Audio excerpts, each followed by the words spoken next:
모셨습니다. 오늘은 이종혁 밀리민한 국민연합 대표, 장세환 전 민주당 의원, 조한기 새정치민주연합 서산 태안 지역위원장 이렇게 세 분과 함께하겠습니다. 어서 오십시오. 네. 안녕하십니까. 네.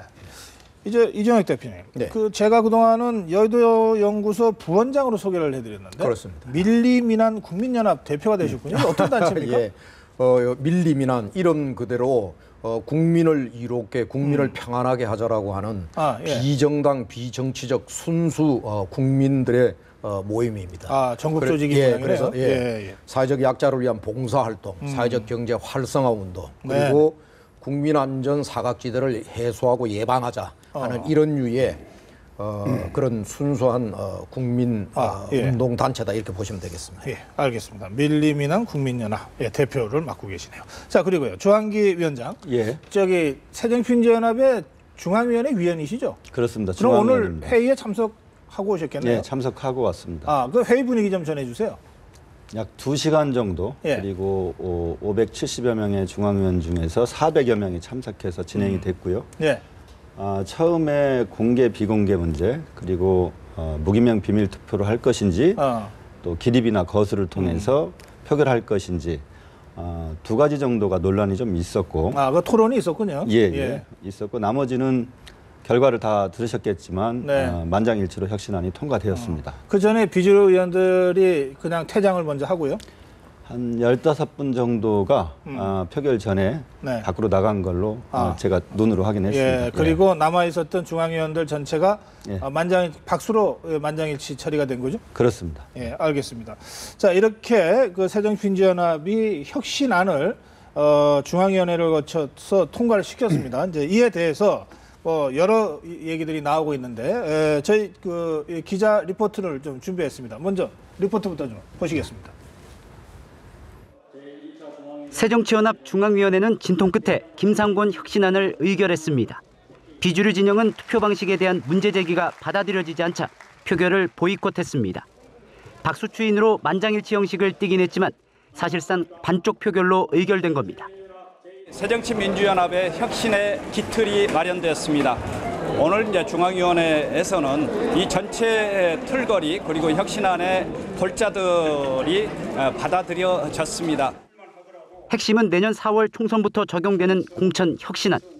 공천 경선에 참여할 선거인단은 100% 일반 시민으로 구성하는 것을 기본 원칙으로 정했습니다. 혁신안이 부결되면 대표직에서 물러나겠다던 문재인 대표로선 한 고비를 넘기게 됐습니다. 혁신은 이제 시작입니다. 앞으로 제도 혁신 외에 우리 당의 문화를 바꾸고 또 근본적으로 체질을 바꾸는 그런 더 본질적인 혁신에 대해서 앞으로 더 노력을 해나가겠습니다. 지난 넉 달간 야권을 뒤흔든 혁신 논란은 중앙위를 끝으로 마무리 국면에 들어섰지만 비노 진영이 반격에 나설 것으로 보여 갈등상이 심화될 수 있다는 전망도 나옵니다. 연합뉴스TV 정영훈입니다. 네, 이 김상곤 혁신위원장 인터뷰하는 표정이 좀 밝아 보입니다. 예, 그동안 어쨌든 혁신위를 이끌어왔는데 그게 통과는 된 거니까요. 그러나 비주류 의원들의 반발이 심상치 않습니다. 예, 장세환 전 의원님, 네. 어떻게 보십니까? 오늘 한 것은 일단 비주류 의원들이 집단 퇴장한 가운데 예. 주류만에 의해서 일방적으로 치러진 그런 좀 반쪽 잔치입니다. 또 그것이 일방적으로 밀어붙여졌다는 점에서 보면은 네. 문재인 패권 정치가 여과 없이 문재인 패권 정치를 여과 없이 보여줬다. 그런 상처뿐인 영광이라고 볼 수밖에 없습니다. 우리 그 중앙위원회 전체가 576명인데 실제로 표결에 참여한 분들이 1차는 370, 2차는 340여 명 되거든요. 이 중앙위원회 주류, 비주류 구분이 약 6대4 정도니까 네네. 거의 주류만에 의한 잔치가 됐던 것이죠. 이제 앞으로 지금 이 혁신은 내년 총선 승리를 하고 더 나아가서 다음 정권 교체로 이루자. 네. 그래서 혁신을 하자고 한 건데 이런 식의 반쪽 잔치를 해놓고 과연 여기에 혁신이 되겠는지. 예. 네. 지난주에 탈당하셨죠? 그렇습니다. 이럴 줄 알고 탈당하셨죠? 그렇습니다. 지금 이 문재인 대표와 그의 추종 세력이 온전하는 한은 이 당은 총선 승리랄지 정권 교체 희망이 없는 그런 불임 정당이라고 봤기 때문입니다. 예. 주한계 위원장 하실 말씀이 많겠네요. 예, 저는 문재인 대표도 말씀하셨지만 이제 혁신은 이제 시작입니다. 오늘 중앙위원회에서 혁신안이 만장일치로 통과되면서 혁신의 씨앗이 뿌려졌고 내년 4월이면 꽃 피우고 열매를 맺을 수 있을 거라고 봅니다. 문제는 실천입니다. 좋은 열매를 맺으려면 물도 주고 걸음도 좋아야 됩니다. 우리 당의 지도부를 포함한 당원들이, 구성원들이 통과된 혁신안을 잘 실천하기 위해서 매진할 때라고 봅니다. 꼭 한 가지 덧붙이고 싶은 말씀은 제가 1차 중앙위원회, 2차 중앙위원회 전부 참석을 했습니다. 저 역시 많은 걱정을 하고 중앙위원회 갔는데 실제로 혁신안에 반대하시는 중앙위원들은 소수였습니다. 그리고 오늘 결과도 말해주듯이 90% 이상의 중앙위원들은 혁신안에 대해서 찬성을 했습니다. 네. 우리 당 안에 이견과 차이가 조금 부풀려진 측면이 있지 않나 이렇게 보고 있습니다. 예, 이 야권 또 이 새정치민주연합 혁신을 둘러싼 내홍의 현장을 지금 저희들이 진단하고 있는데 어떻게 보십니까, 이종혁 전 의원? 이 야당의 분란을 이거 마냥 즐길 수가 없는 게 전 참 안타깝습니다. 뭐냐면 누차 강조 말씀드리지만은 야당이 건강해야 정치 발전이나 국민에게 이로운 것인데 지금 현재 그러지는 못하니까 좀 문제고요. 그리고 지금 조금 전에 존경하는 우리 조 위원장님께서 혁신이 이제 시작이다 그랬는데 네. 오랫동안의 소위 그 수권 야당, 새로운 야당으로 태어나겠다라고 준비한 게 혁신안이거든요. 그리고 이것이 이제 거의 새로운 야당의 전체로서 지금 포장이 돼서 나온 첫 작품인데 여기에 관련되어서 중앙위의 숫자의 문제가 아니라 어느 당이든 주류와 비주류 두 개의 노선이 여기에서 어떤 단합과 일치 혹은 합의를 이루어내느냐 이런 것들이 중요한데 혁신안 자체도 국민들에게 감동을 드리지 못한다라고 하는 게 중론이고 그리고 그나마도 지금 현재 이것을 통과시키는 이런 과정들이 소위 이후에도 소위 분쟁의 불씨를 남기고 가는 이런 모습들이 참 오늘의 야당 모습이 참 안타깝습니다. 저는 민주주의라는 것이 차이를 인정하고 상호 존중하고 토론하고 대화하고 또 결과에 승복하는 과정이라고 생각합니다. 우리 당 안에 있는 분란과 내분이 국민들이 보시기에 걱정스러우실 텐데 저도 우리 당의 구성원의 한 명으로서 그 부분에 대해서는 대단히 송구스럽게 생각하지만 오늘이 중요한 고비를 전 넘겼다고 봅니다. 그리고 문재인 대표께서 재신임까지 정치적 모든 것을 걸은 상황이기 때문에 당의 구성원들이 이 분야를 충분히 이해하고 단결해 나갈 수 있을 것이라고 생각합니다. 네, 그런데 아까 조한계 위원장도 이제 시작이다 그러셨고 또 문재인 대표도 아까 인터뷰에서 잠깐 나왔습니다만 제도 혁신을 넘어서 문화, 당의 문화와 체질을 바꾸는 본질적 혁신을 이제 시작할 때다 이랬단 말이죠. 예. 이게 무슨 뜻입니까? 구체적으로 뭐 물갈이를 하겠다는 뜻입니까? 아니면 뭘 말하는 건가요? 그렇지 않고요. 예. 예를 들면 기존의 정당 문화가 다분히 권위적이고 획일적인 의사를 전달하고 당의 구성원들이 그에 따르는 그런 문화들이 있었고요. 특히 우리 당 같은 경우는 김대중이나 노무현 대통령 같은 걸출한 지도자께서 돌아가신 이후에 여러 계파들이 리더십이 부재한 속에서 공존하는 그런 상황이었습니다. 그래서 당의 기관과 규율이 어느 정도 좀 국민들이 보시기에 흐트러져 있는데 그런 것들을 바로 잡는 과정, 토론할 것은 토론하되 결과가 나오면 승복하고 함께 그 승복된 결과를 현실 정치에서 이루기 위해서 노력하는 것, 그런 규율들을 세워나가는 것, 그것이 당의 체질과 문화를 바꾸는 일이라고 생각합니다. 제가 말씀만 좀 드릴까요? 야당이 문화와 체질을 바꾼다라고 하는 진정한 의미에 있어서는 지금 현재 절제된 자유가 아니라 방종에 가까운 자유를 주장하는 그런 우리의 동조를 해서 하는 그런 야당이 돼서는 안 됩니다. 특히 경제의 발목을 잡는 야당. 그리고 수권 정당이 되겠다라고 하는 게 이번에 야권이 소위 말하는 문화, 체질, 혁신 모든 것들에 다한 기본 목표는 수권 정당이라고 그랬거든요. 그렇죠. 정당이니까. 그럼요. 그러면 수권 정당은 수권 정당에 걸맞는 소위 말하는 올바른 제대로 된 야당의 노선. 그리고 또 수권 정당으로서의 자격을 갖춘 그런 유의 소위 말하는 체질과 문화로 바뀌어지기를 저는 이번 기회에 좀 기대를 좀 한번 해봅니다. 알겠습니다. 이것은 이제 새누리당의 기대로 받아들이시면 되겠고요. 근데 조금 전에 기강 문제를 잠깐 언급하셨습니다. 사실은 문재인 대표가 지난번 재신임 얘기를 할 때 기강 얘기를 상당히 강하게 여러 차례 걸쳐서 얘기했죠. 이게 사실은 저 신당을 추진하는 세력들한테는 새정치민주연합과 문재인을 택하든지 아니면 나가라 뭐 이렇게 들렸다는 뭐 이 많은 분들의 얘기들이 있습니다. 실제로 어떻습니까? 물론 그렇습니다. 지금 사실 문재인 대표가 화의 근원이 되고 있습니다.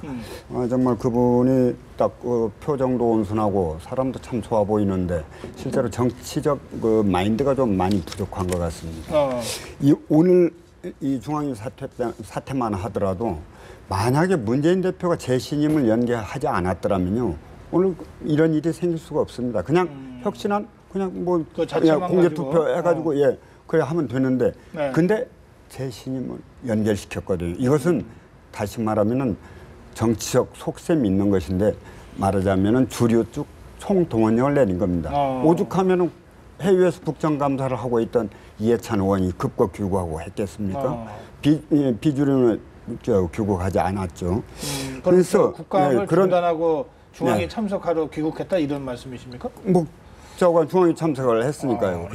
그런 식으로 총동원령을 내리면서 이렇게 하니까 이 당이 이런 식으로 가면 안 된다는 거죠. 그리고 그 전에도 아까 체질 문화 말씀을 하셨는데 정말 당 체질 개선해야 하거든요. 이게 무슨 얘기냐면 왜 이 당이 4.19 재보선에서 참패를 했는지 그건 야당으로서 기능과 역할을 제대로 못했기 때문에 말하자면 야당성을 상실했기 때문에 그러는 거거든요. 그러면 이런 당의 체질을 이 지금 기득권에 너무 안주하는 그런 당의 체질을 바꿔야 합니다. 정말 중요한 것은 그걸 바꾸고 그다음에 반성할 줄도 알고 책임질 줄도 알도록 당대표가 4.19 재보선 참패 책임을 지고 물러났으면요 지금쯤 신당 얘기도 없고 당이 아주 제대로 잘 갔을 겁니다. 그런데 잠깐 좀 반론 아닌 반론을 말씀을 드리면 그 안에서 새는 바가지가 밖에서 샌다고 그럽니다. 저는 재미난 비유로 아파트 분여회에서도 우리 아파트에 물 샌다고 밖으로 얘기하지 않습니다. 왜냐하면 아파트 값 떨어지니까. 우리 당의 차이 또 노선 철학에 약간씩 다른 분들이 함께 구성하는 것이 정당입니다.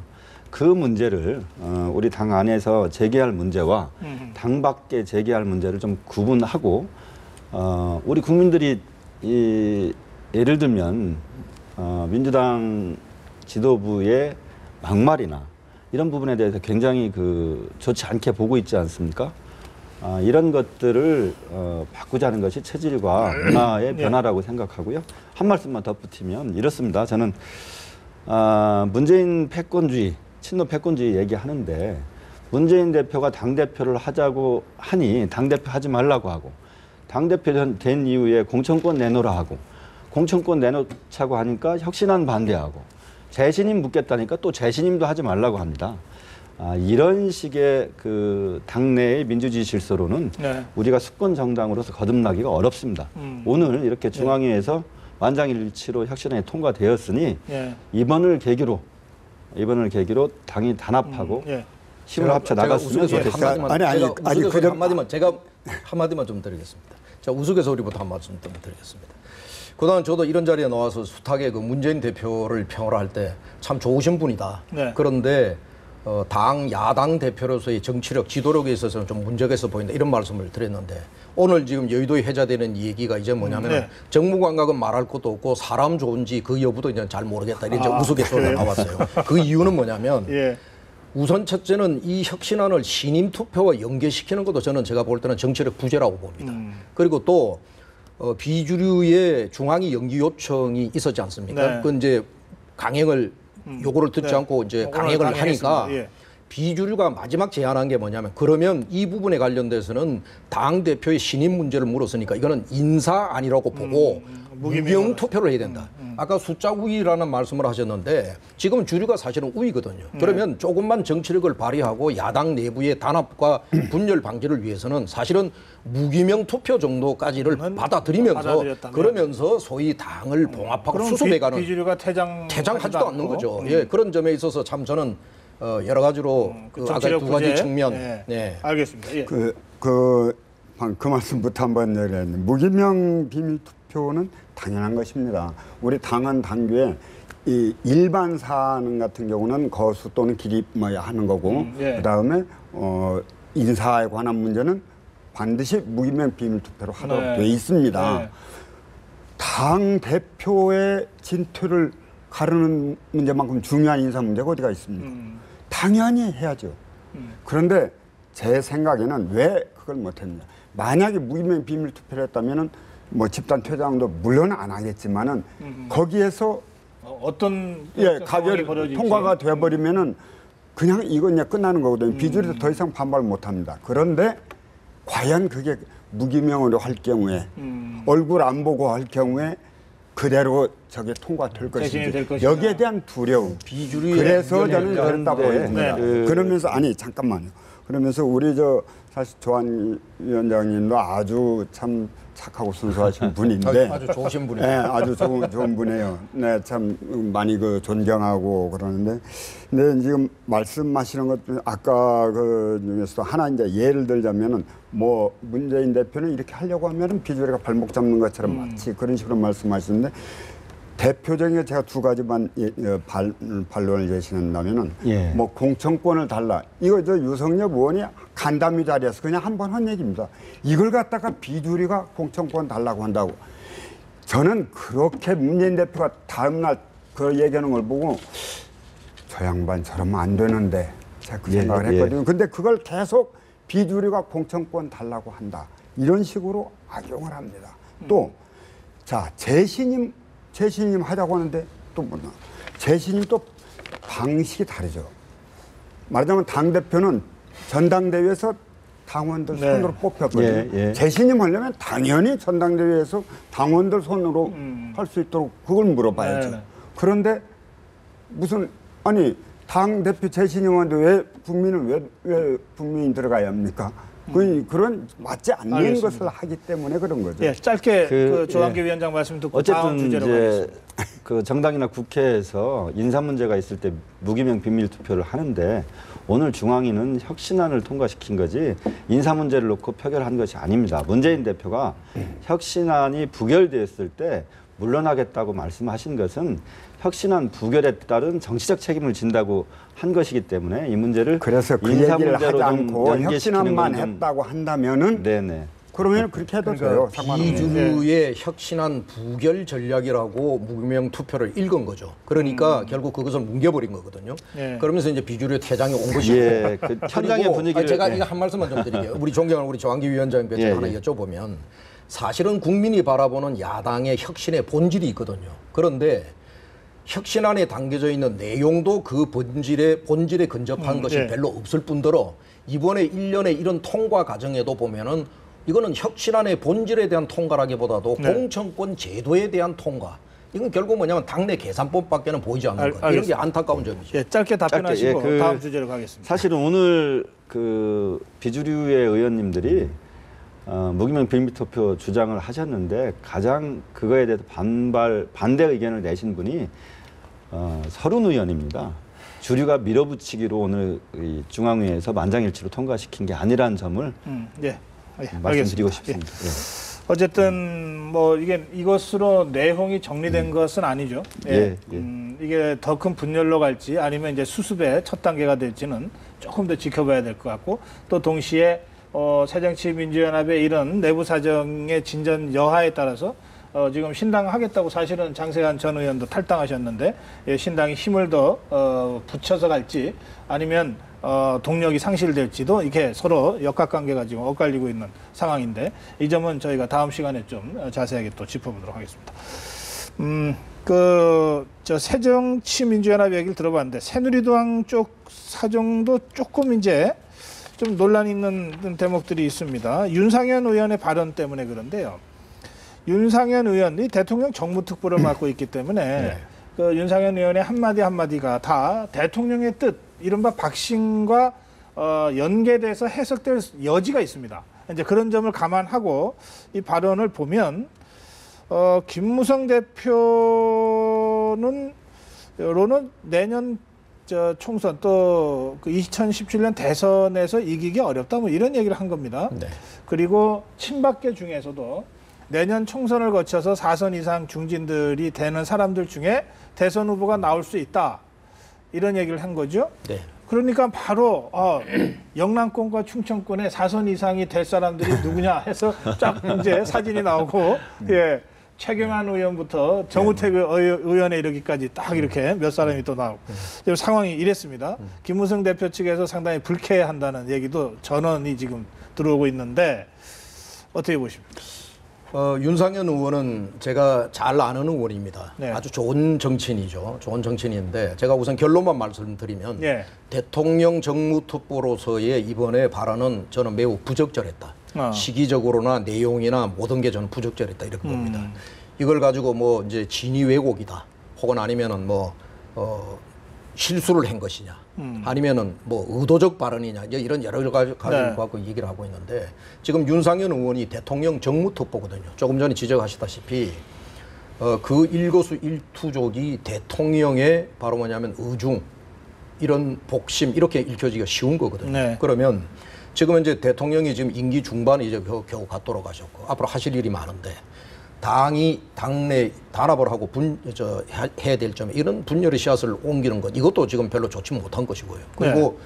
총선 승리 또 기타 여러 가지 관점을 본다 하더라도 네. 지금 이 부분에 관해서는 이번에 정무특보로서는 저는 부적절한 발언이다. 그런데 이제 본인은 오늘 해명을 하기를 예. 본인 진위가 왜곡되었다 이렇게 얘기를 하는데, 진위가 설사 왜곡되었다 한다더라도 대통령 정무특보의 이 말은 진중해야 합니다. 그리고 보통 다른 평의원보다는 굉장히 엄한 책임감 내지는 말 한마디 행동 하나 거지에 네. 조심하고 유의하고 살펴야 되는데, 그런 점이 있어가지고 실수든 진위 왜곡이든 저는 그런 점에 있어가지고는 정무특보로서는 좀 부적절한 발언을 했다. 저는 그렇게 보아집니다. 사실은 어제까지는요, 저희 언론에서도 새정치민주연합에서는 뉴스가 많이 나오는데 요즘 새누리당 쪽에서 나오는 뉴스가 없어서 이 참 구색 갖추기가 좀 어려웠는데 오늘 뭐 하여튼 뭐 뉴스를 일부러 만들어주려고 이런 발언했나 싶을 정도로 예, 아주 큰 뉴스가 어쨌든 나온 겁니다. 조한기 위원장은 어떻게 보십니까? 지금 새누리당 이런 발언을 둘러싼 논란. 말씀하신 대로 두 가지 면에서 의미심장한데, 하나는 윤상현 의원이 대통령 정무특보라는 직책을 갖고 있다는 것, 또 하나는 김무성 대표의 사위 문제, 마약 문제가 불거진 직후에 이 이야기가 나왔다는 것이 의미심장하다고 보이고요. 제가 보기에는 터질 것이 터진 것이 아닌가. 오늘 새정치민주연합은 공천 방식을 포함한 혁신안이 일단 일단을 하게 됐습니다. 예. 이제 새누리당의 친박 비박 간의 공천 전쟁의 서막이 시작되었다. 그런데 하나 걱정되는 것은 새누리당의 전 원내대표가 청와대 요구로 물러난 지 얼마 되지 않았습니다. 그런데 새누리당의 당대표까지도 그 청와대 정무특보에 의해서 평가를 받고 있습니다. 그래서 제1당 집권 여당이 청와대에 종속되어 가는 것이 아닌가, 그런 우려가 좀 듭니다. 뭐가 터질 게 터졌다라고 말씀하시는지 저는 잘 모르겠는데요. 뭐 그렇게 터질 건 없습니다. 터질 게 없고 공천권을 앞두고 각각의 주류 비주류, 아까 야당에서도 사실은 주류 비주류의 이 문제가 결국 공천권 혹은 앞으로 이후에 정치적 행보에 관련되어져 있는 서로 다 지분, 향후 향방 이런 문제에 거지거든요. 이건 정치의 일반 상사로 있는 얘기고요. 다만 시기에 국민들이 바라보고 그리고 정치가 있어야 할 입장에 있어가지고 건전한 상식적 흐름으로 가져야 되는데 그렇지 않고 이것이 마치 음모 혹은 아니면은 무슨 권력 다툼의 어떤 하나의 이면 이렇게 비춰지는 측면을 준다는 것은 굉장히 안 좋다는 거고요. 본질은 그런 것이 아니다. 그래서 저는 아까 제가 보건대는 이 부분은 본인의 말대로 진위가 아마 왜곡되었거나 그리고 또 본인이 어떤 다른 류의 사안을 알겠습니다. 예. 해명하기 위해서 덧붙인 얘기가 사족같이 붙어서 증폭된 게 아닌가 저는 그런 생각을 새정치민주연합은 권력투쟁이지만 새누리당의 이 발언은 권력투쟁까지 갈 그런 상황은 아니다. 이렇게 지금 말씀하신 겁니다. 아니, 예. 아닙니다. 맞습니다. 권력투쟁이 터질 때 권력투쟁이다. 터졌다는 얘기죠. 이 박근혜 대통령이 다음 총선은 물론이고 퇴임 후에까지 네. 영향력을 행사하려고 한다는 것은 아는 사람은 다 아는 비밀입니다. 당연히 내년 총선에 영향력을 행사하기 위해서 그래서 유승민 전 존경하는 장 원내대표 의원님 너무 심하게 왜곡된 말씀이고요. 아닙니다. 대통령 아니, 5년 단임 대통령이 물러나면은 그걸로 역사적인 소임을 다하는 것이지. 정치적 영향력을 물러나고 나서 정치적 영향력을 행사하려고 한다는 그건 것은 한국의 이제 뭐, 헌정 질서에 관련해서 네. 조금 저는 그런데 왜곡된 말씀이다 이렇게 보아집니다. 어쨌건 간에 그런 것이 이번에 윤상현 의원 발언으로 드러났습니다. 네네. 이건 윤상현 의원이 아주 다분히 의도적으로 계산한 그런 정치적 발언인데 예. 이렇게 해놓고 그 다음에 진이 아니다고 해명을 하죠. 그렇게 하면서 또 점점 더 진전돼가면서 그런데 사실은 이런 식으로 굳어져 가는 겁니다. 네. 아, 김무성 가지고는 안 되겠구나. 이걸 노린 거죠. 그리고 알겠습니다. 박근혜 대통령의 의중을 읽지 않았다고 한다면 이렇게 할 수가 없죠. 만약에 그냥 일반적인 새누리당 의원이 얘기를 했다면 뭐 얘기할 수도 있을 겁니다. 김무성 대표가 제가 핵심인데다가 30년의 정치적 역결을 가지고 민주화 과정부터 아니. 우선 국회의원을 하고 네. 집권당의 당 대표인데 그런 유의 이 흔들림에 흔들릴 거라고 생각을 하고 의도적으로 그런 건 우리 새누리당 의원들 상식적으로 다 유승민 판단합니다. 대표를 그래서 찍어낼 때만 해도요. 그거는 그게 기우시다. 되겠느냐고 또 그렇게 생각하는 기우시고 분들도 제가 많았거든요. 정리하겠습니다. 이게 다만 시간이 다 돼서. 나온 예. 발언은 제가 보건대는 정무특보로서는 부적절했다. 알겠습니다. 제가 자, 그런 지적을 그러니까 정무특보이기 때문에 정말 해서는 안 돼요. 윤상현 의원의 이번 발언은 정무특보로서는 부적절했다. 세 분 다 동의하시고 예. 다만 두 분은 이게 어떤 의도가 있고 권력투쟁의 시작이라는 성격이 있다고 보신 반면에 뭐 그런 정도까지 볼 일은 아니다. 그냥 실수였거나 아니면 조금 과한 발언 정도로 진위가 왜곡된 것을 해명하는 과정에 예, 이런 차이가 있는 것 같은데 증폭되었다. 이거 조금만 지켜보면은 이게 어느 쪽인지 좀 드러날 것 같습니다. 예. 오늘 여기서 마무리하겠습니다. 고맙습니다. 예. 고맙습니다. 감사합니다. 예.